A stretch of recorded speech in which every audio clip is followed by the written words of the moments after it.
If you make it to Friday, you will be the first. The woman at the reception desk said it so casually that I almost laughed.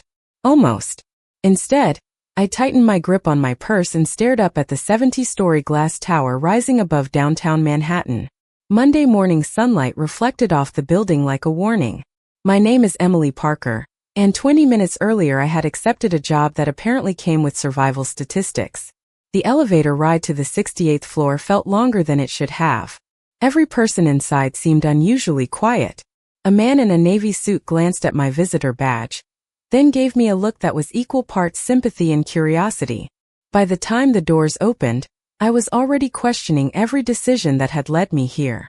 The office looked less like a workplace and more like the headquarters of a multinational empire. Floor-to-ceiling windows overlooked the city.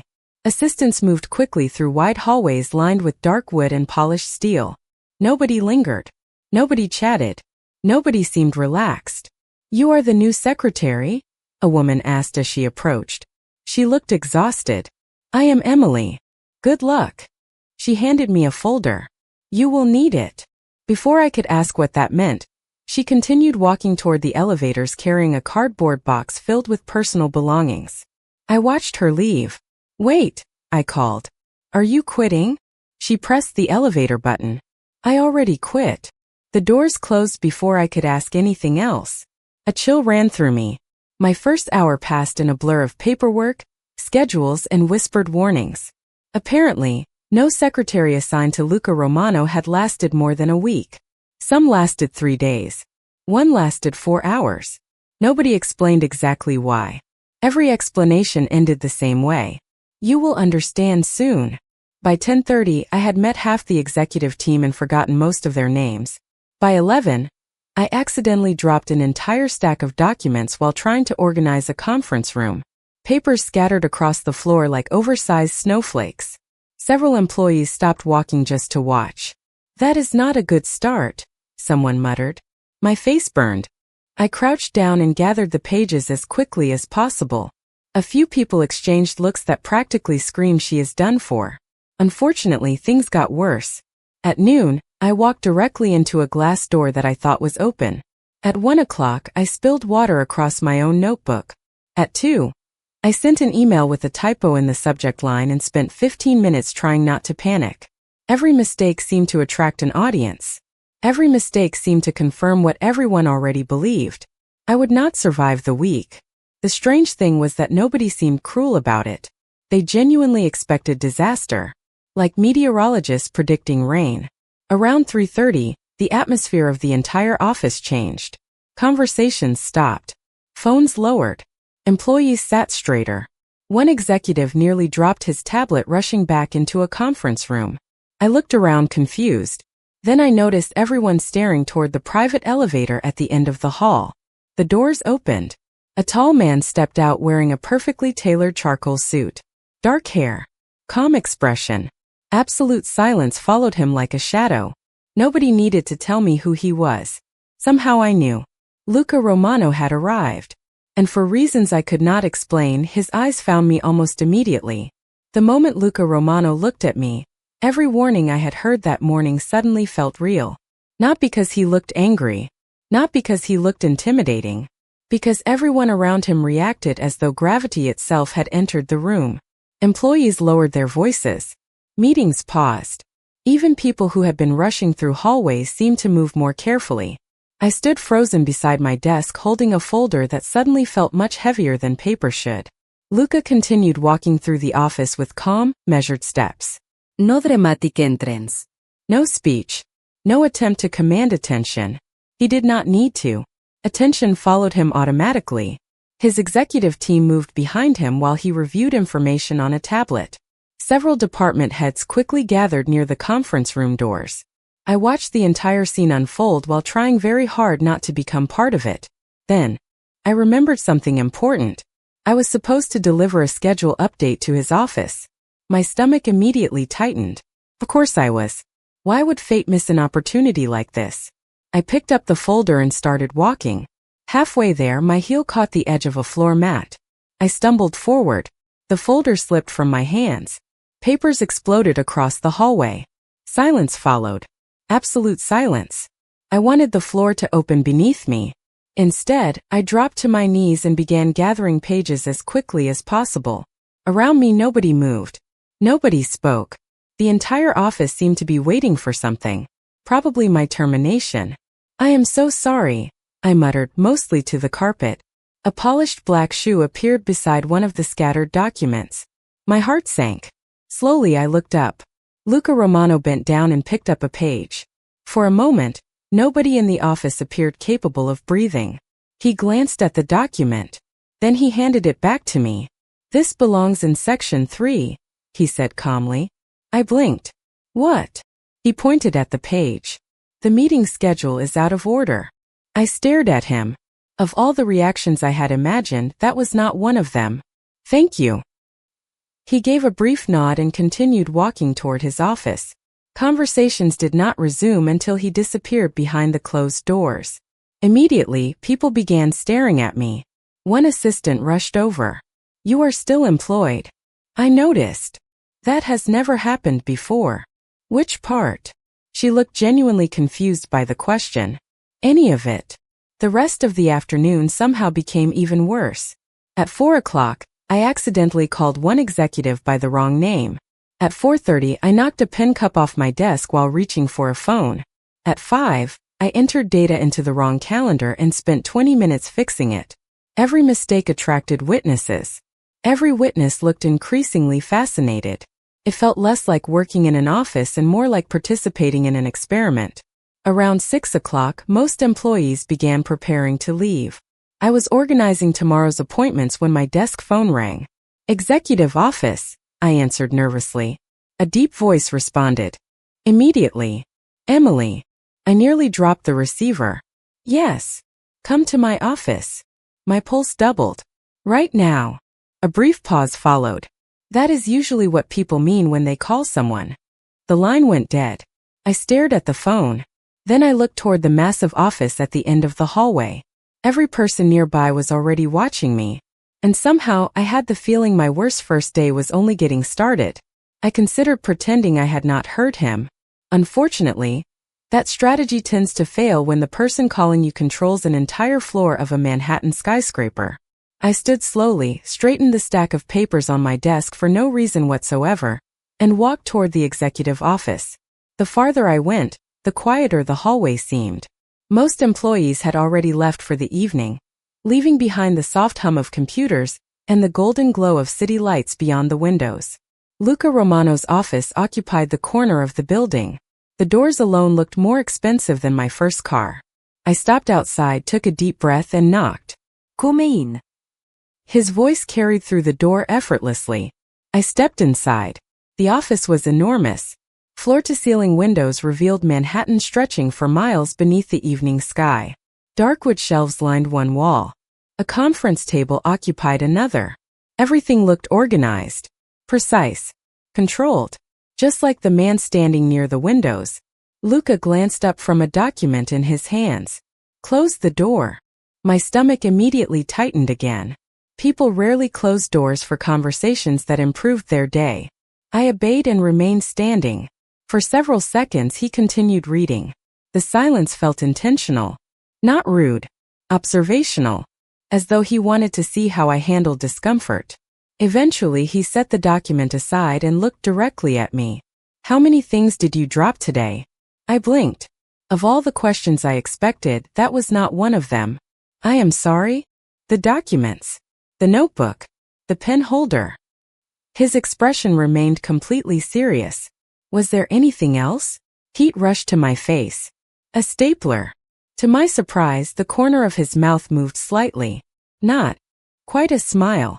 More like a brief surrender to amusement. At least you are honest. I stared at him. Most people try to defend themselves. There is not much defense available when a stapler is involved. For the first time he actually smiled. It lasted barely a second, but it changed the entire atmosphere of the room. Suddenly he seemed less like a rumor and more like a person. The moment disappeared quickly. He moved toward his desk and opened a file. Do you know why your predecessors left? People keep asking me that. And nobody gives the same answer. Luca nodded. Good. Good. It means they are guessing. I frowned. Then what is the real answer? He sat down and folded his hands. Most people come here wanting to impress me. The city lights reflected softly behind him. They spend so much time trying to become what they think I want that they stop doing their actual job. I thought about that. And what is my actual job? Keeping my life organized. That sounds simple. It is not. His answer came immediately. Silence settled between us again. Then he slid a folder across the desk. Tomorrow morning, I need this prepared for a meeting at 9. I opened it. The contents looked complicated enough to qualify as their own college course. My confidence evaporated. I have no idea how to do this. Most bosses would have considered that a problem. Luca simply nodded once. Then learn. ISTA for a moment I was convinced I had imagined it. Luca Romano was supposed to be impossible to please. Intimidating. Unapproachable. The man who had apparently sent a parade of secretaries searching for new careers. Yet there he was, standing behind his desk laughing, because I had somehow managed to spill water in the middle of what should have been a serious conversation. The sound caught me completely off guard. It was not loud. It was not dramatic. But it was real. I stared at him while clutching a handful of paper towels I had grabbed from a nearby cabinet. I am sorry, I said for what felt like the 100th time that day. I know. His voice remained calm. You have said that a lot. I looked down at the desk. Because I keep making mistakes. Everyone makes mistakes. Not this many before dinner. Another brief smile appeared. That is a fair point. Somehow that response made me laugh too. The tension in the room eased slightly. I finished cleaning the water and gathered the folder he had assigned me. The contents still looked overwhelming. Chats. Schedules. Meeting summaries. Information from half a dozen companies. You expect me to understand all of this by tomorrow? I asked. Luca sat back in his chair. No. I blinked. No. I expect you to try. That answer stayed with me long after I left his office. By the time I reached my apartment that evening, Manhattan was glowing beneath the first lights of dusk. I spent 3 hours at my kitchen table studying the file. 2 more hours organizing notes. Around midnight, I fell asleep with paperwork spread across half the room. The next morning arrived far too quickly. I rushed into the office carrying coffee, a notebook, and approximately 3 hours of sleep. To my surprise, I was one of the first people there. The quiet felt different without the constant activity of the previous day. I sat down and reviewed my notes one last time. At 8:30, employees began arriving. Several looked genuinely surprised to see me.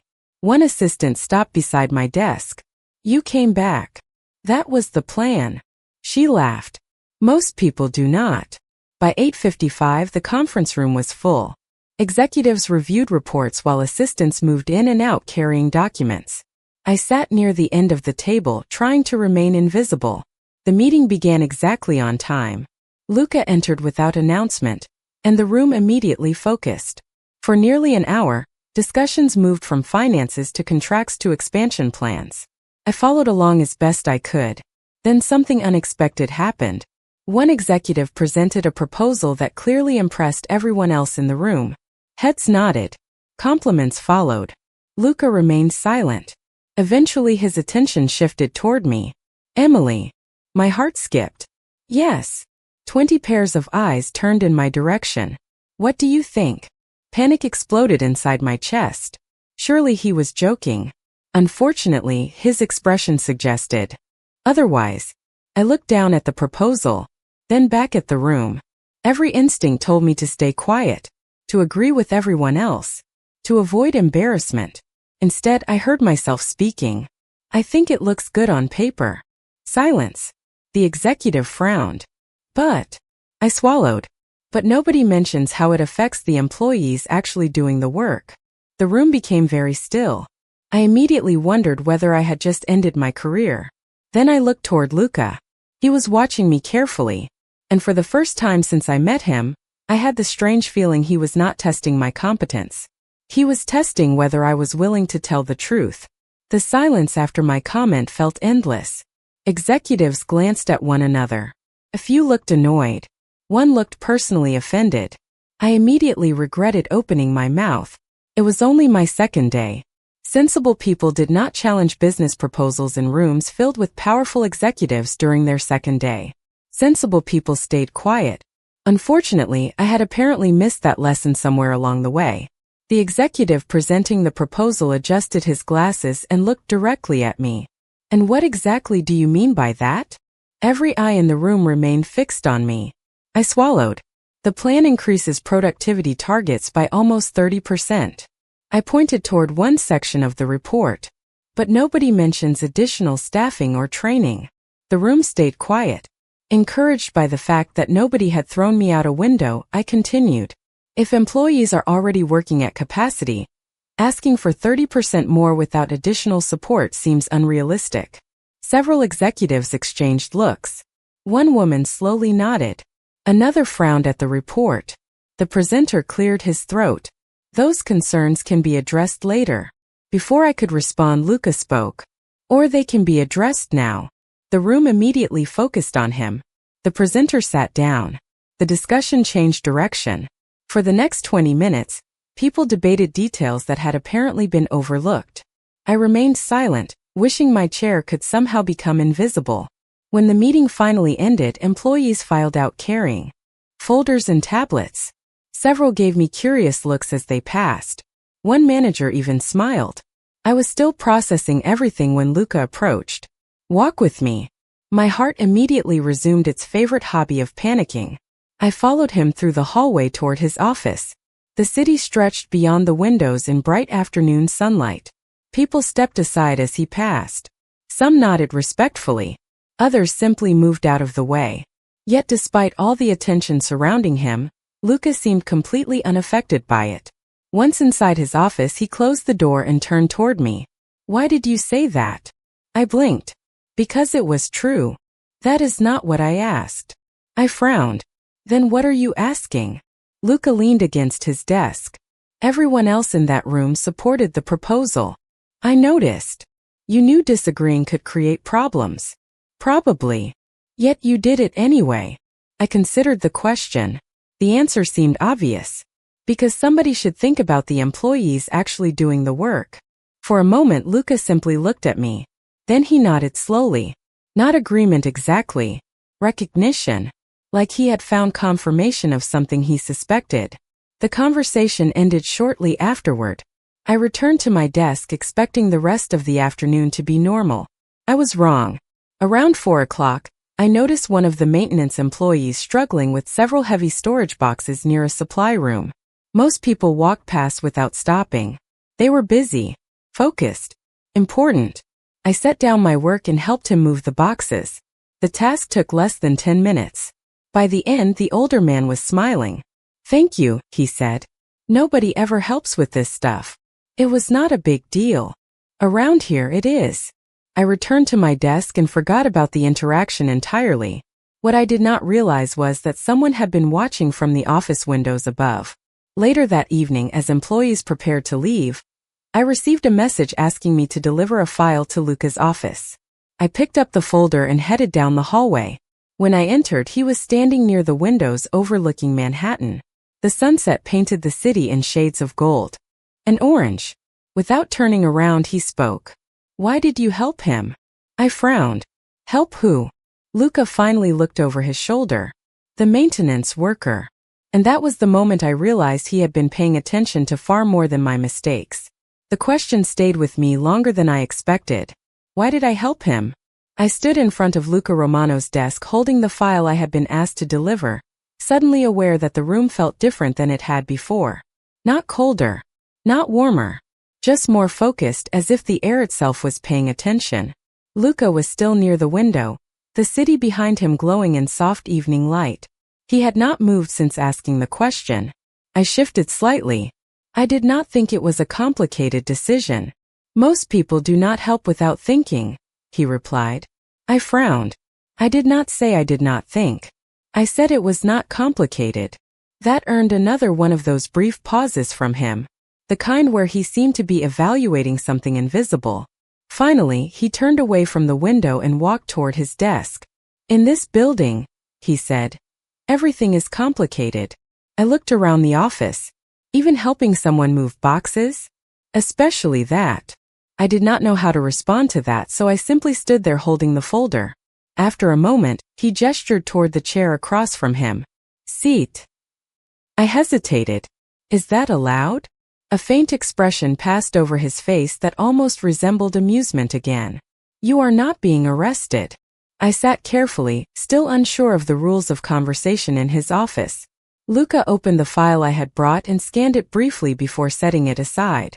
Tell me something, Emily. Hearing my name directly from him still felt strangely formal. Yes. Do you always interfere when you see something that is not your responsibility? I blinked. I was not interfering. What would you call it? I thought about it. Not ignoring it. That answer seemed to catch his attention. He studied me for a moment. Most people here learn quickly that survival depends on ignoring things that are not assigned to them. I leaned forward slightly. That sounds like a very inefficient way to run a company.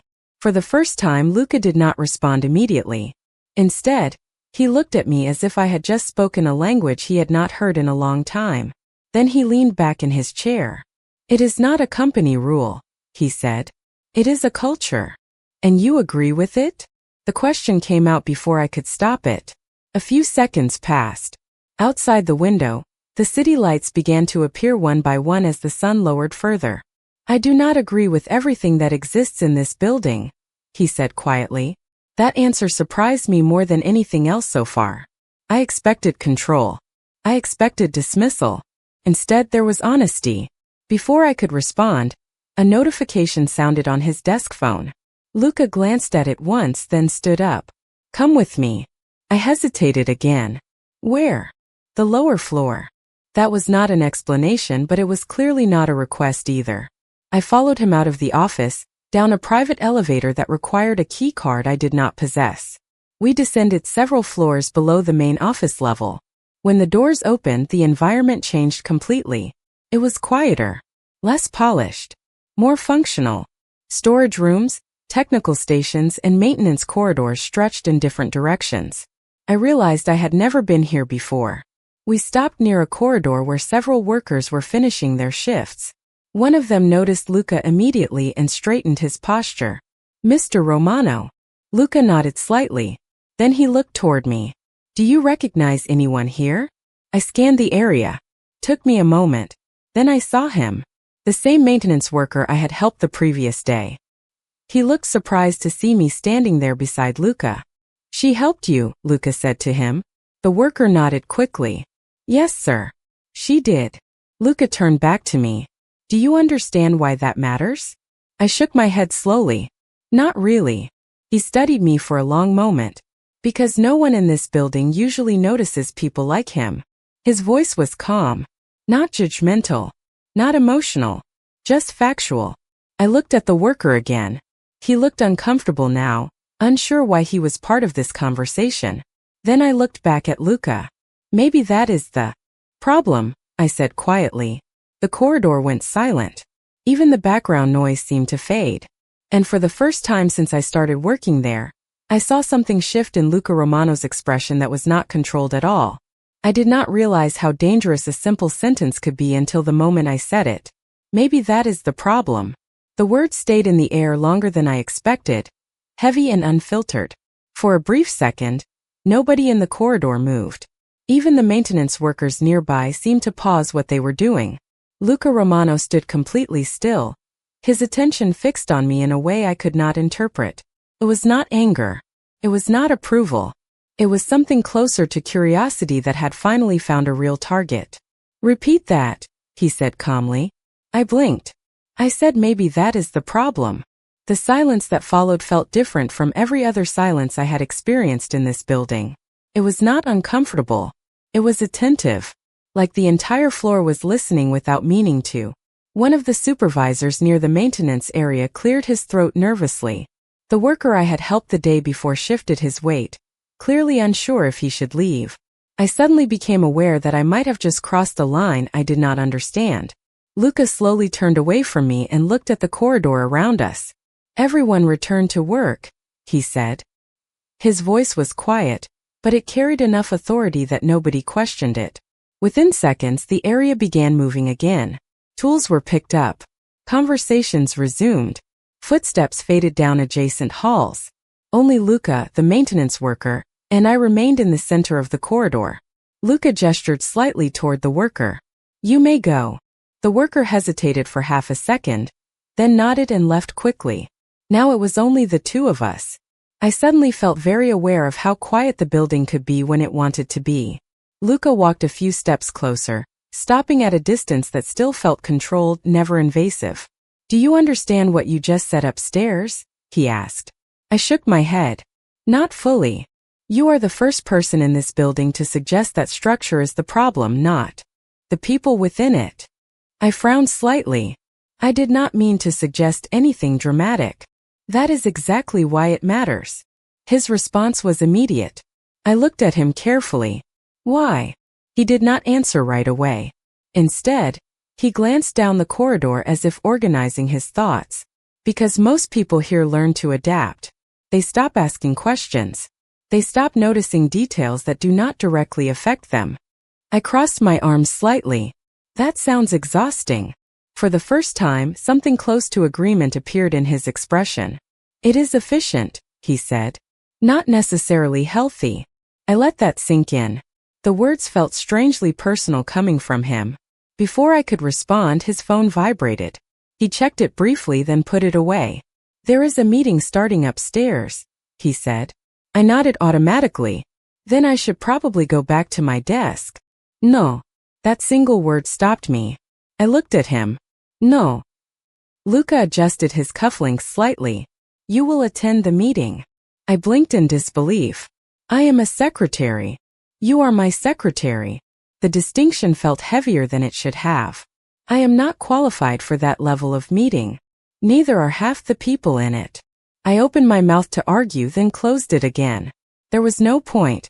Luca had already turned toward the elevator. I followed him silently, my thoughts moving faster than my steps. As we ascended, I stared at the numbers above the doors changing floor by floor. Something about the day felt like it was shifting direction without asking for permission. When the elevator doors opened, the atmosphere changed again. Executives were already gathering in the conference room. Conversations paused as Luca entered. And behind him I walked in, fully aware that I did not belong there. But for the first time since I arrived at this company, I also realized something else. I was not being asked to leave. I was the last person who should have been sitting in that conference room. Every chair was filled with executives in tailored suits, polished shoes, and expressions that suggested years of experience making decisions that affected thousands of people. I was there with a simple notepad, pen, and the overwhelming awareness that I still did not fully understand what I was doing. Yet Luca Romano had placed me there without hesitation. He sat at the head of the table as if the room had been designed around him. No introduction was given. None was needed.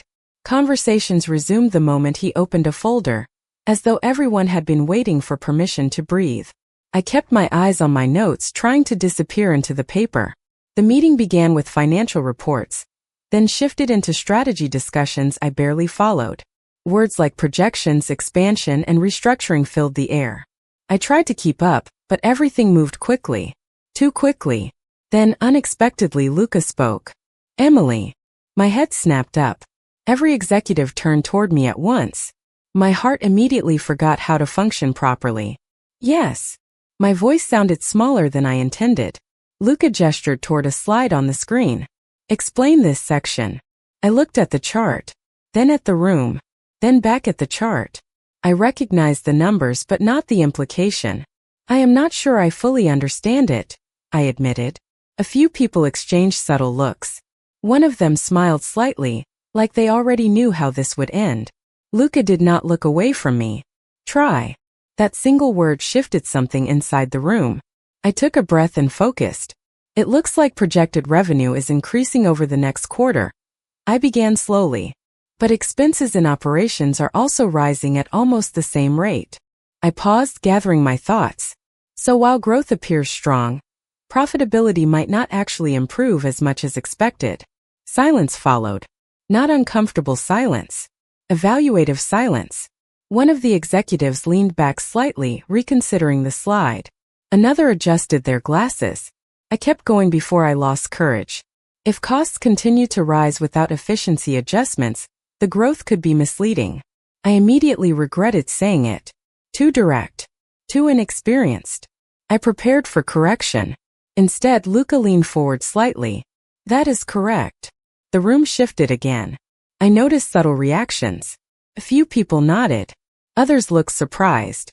One executive made a note on his tablet. The presentation continued, but the tone had changed. I was no longer invisible. I was part of the discussion. When the meeting finally ended, people stood and began leaving the room in clusters. Conversations resumed, but softer than before.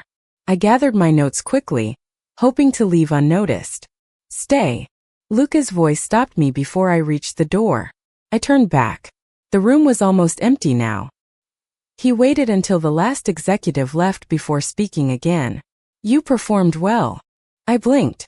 I only said what I saw. That is more than most people do. I hesitated. Why did you bring me here? Luca looked out toward the glass wall where the city stretched endlessly beyond the building. Because I wanted to see what would happen if someone spoke without calculating the consequences. I frowned slightly. That sounds dangerous. For the first time that day, he almost smiled. It usually is. I felt a strange mix of discomfort and curiosity. So what happens now? I asked. Luca turned back to me. His expression was steady, controlled, but something had changed in it. Now, he said, you stop being just a secretary who survives the week. The words hung in the air between us.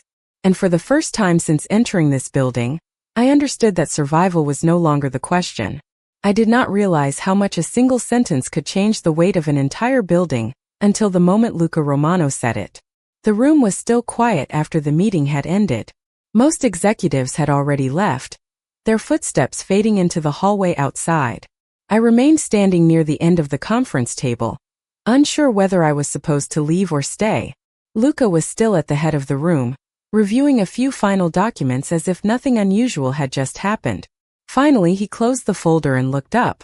Sit down, he said calmly. I obeyed immediately, because at this point it felt safer not to question instructions. I sat across from him, my hands resting tightly on my notepad. The silence between us stretched for several seconds before he spoke again. Do you understand what happened in that meeting? I hesitated. I think so. Explain it. I took a breath. You wanted to see if I would stay quiet or speak honestly. He nodded once. And I spoke honestly. Luca leaned back slightly in his chair. Most people would not have. I looked down at my notes. Most people probably want to keep their jobs. A faint pause followed. That is correct, he said. I glanced up. So why did I keep mine? That question lingered longer than I expected.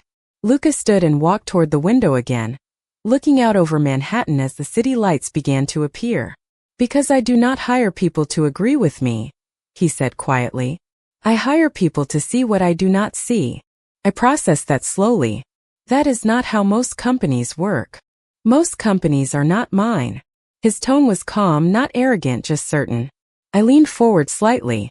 Then what exactly am I supposed to do here? He turned back toward me.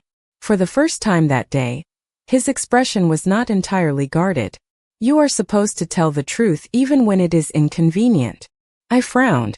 That sounds like a fast way to get fired. A small pause followed. Then, surprisingly, he replied, it is also the fastest way to become useful. I did not know how to respond to that. The idea that usefulness and honesty were connected in a place like this felt unfamiliar. Luca returned to his desk and picked up a small black folder. He placed it in front of me.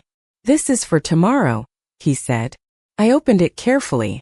Inside were notes, schedules, and confidential briefings far more complex than anything I had seen before. My stomach tightened immediately. I do not think I am ready for this. You are not, he said without hesitation. I looked up sharply. Then why are you giving it to me? Luca met my eyes. Because readiness is not something people wait for in this room. The words landed heavily. I closed the folder slowly. What happens if I fail? I asked. For a moment he did not answer. Then he said, "Then you will learn faster." That was all. No reassurance. No comfort.